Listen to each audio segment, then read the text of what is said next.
Hi friends, எல்லோரும் எப்படி இருக்கீங்க? நல்லா இருக்கீங்களா? நேற்று ஸ்கூலில் வந்து பேரண்ட்ஸ் மீட்டிங் சொல்லியிருந்தாங்க. என் பையன் வந்து 10th படிக்கிறான்.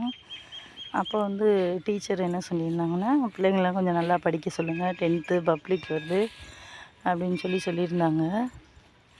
அப்போ என்னன்னா, எல்லா சப்ஜெக்டை பற்றி பேசிகிட்டு இருக்கையில் நம்ம பனை மரத்தை பற்றியும் பேசுனாங்க. அப்போ என்ன சொன்னாங்கன்னா, நீங்கள் வயல்புறமாக இருக்கட்டும், இல்லை ஒதுங்குப்புறமான எந்த இடமா இருந்தாலும் சரி, நீங்கள் வந்து கண்டிப்பாக நம்ம பனை மரத்தை ஊண்டி வைங்க.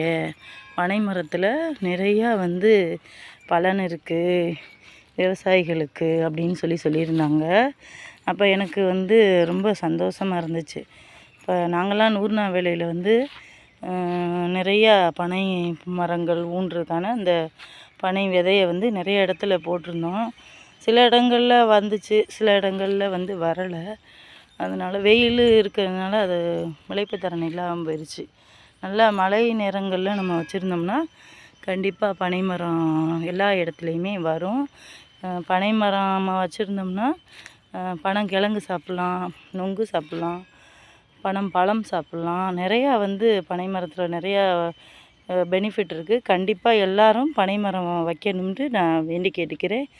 ப்ளீஸ் லைக் பண்ணுங்கள், ஷேர் பண்ணுங்கள், சப்ஸ்கிரைப் பண்ணுங்கள். ஓகே, பாய்.